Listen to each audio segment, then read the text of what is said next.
आज की वीडियो में बैलेंस ऑफ ट्रेड और बैलेंस ऑफ पेमेंट को एक्सप्लेन करने की कोशिश करेंगे और इनके दरमियान पाए जाने वाले डिफरेंसेस को देखने की कोशिश करेंगे। सबसे पहले अगर आप इनको समझना चाहते हैं तो बैलेंस ऑफ ट्रेड का मतलब ये होता है कि ये this is the difference between export and import of the goods. Physical goods कितनी आपके मुल्क के अंदर आई और कितनी आपके मुल्क से बाहर गई। तो डिफरेंस ऑफ फिजिकल गुड्स, उनका इंपोर्ट और एक्सपोर्ट का जो नेट बैलेंस होगा उसको बैलेंस ऑफ ट्रेड कहा जाता है। कि तिजारत करते हुए दूसरे ममालिक के साथ जो गुड्स के साथ बैलेंस आपका निकलेगा, सिर्फ जिसमें फिजिकल चीजों की ट्रेड शामिल होगी, उसके नेट बैलेंस को बैलेंस ऑफ ट्रेड कहा जाता है। On the other hand balance of payment का मतलब ये होता है कि आपके मुल्क के अंदर इनफ्लोज और आउटफ्लोज को जो फॉरेन एक्सचेंज रिजर्व की शक्ल में होते हैं उसका net balance balance of payment कहलाता है। अगर मुल्क के अंदर आने वाले डॉलर्स की तादाद ज्यादा है और मुल्क से जाने वाले डॉलर्स की तादाद या फॉरेन एक्सचेंज की तादाद मिकदार कम है तो आपका बैलेंस ऑफ पेमेंट पॉजिटिव में होगा। और अगर डॉलर आप कम कमा रहे हैं और आप पे ज्यादा कर रहे हैं तो आपका बैलेंस ऑफ पेमेंट माइनस के अंदर होगा। तो अगर इनके बुनियादी जो फ़र्क हैं, जो डिफरेंसेस हैं, उनको हम देखने की कोशिश करें तो सबसे पहला तो दोनों का जो मीनिंग का फ़र्क है कि बैलेंस ऑफ ट्रेड मुल्क के अंदर जो गुड्स एक्सपोर्ट और इंपोर्ट हो रही होती हैं बाकी दुनिया के साथ, उनकी स्टेटमेंट होती है, उसको ये ज़ाहिर करता है।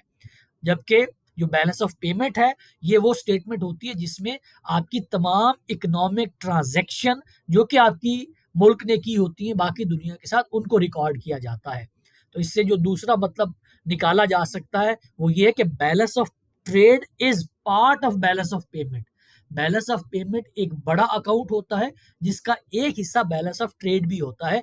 तो balance of trade balance of payment के अंदर शामिल एक ऐसा कंपोनेंट है। जिस तरह मार्केटिंग और सेल्स का जब डिफरेंस पढ़ाया जाता है तो ये बताया जाता है कि sales is a part of marketing, तो इसी तरह से balance of trade is part of balance of payment, जिसके अंदर तमाम इकोनॉमिक ट्रांजैक्शन को रिकॉर्ड किया जाता है, चाहे वो फिजिकल गुड्स की हो, चाहे वो सर्विसेज की हो, चाहे किसी और शेप में मुल्क के अंदर कोई डॉलर्स आ रहे हैं, फॉरेन एक्सचेंज रिजर्व्स आ रहे हैं, या मुल्क से डॉलर्स या फॉरेन एक्सचेंज रिजर्व बाहर जा रहे हैं। दूसरा इनका जो फर्क है बुनियादी नौइयत का, जो कि बेसिस ऑफ कंपैरिजन बन सकता है between balance of trade and balance of payment, that is को हम इसकी में रिकॉर्ड क्या करते हैं, कौन सी टाइप्स ऑफ ट्रांजैक्शंस हैं जो कि रिकॉर्ड की जाती हैं।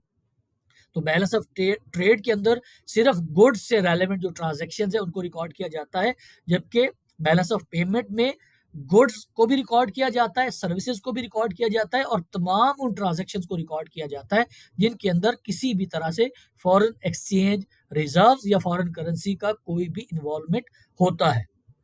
अगली जो कंपैरिजन की बेसिस हो सकती है वो कैपिटल ट्रांसफर्स की है। बैलेंस ऑफ ट्रेड के अंदर जो कैपिटल ट्रांसफर्स हैं वो बैलेंस ऑफ ट्रेड में शामिल नहीं होते, जबकि बैलेंस ऑफ पेमेंट के अंदर जो कैपिटल ट्रांसफर्स हैं वो शामिल होते हैं।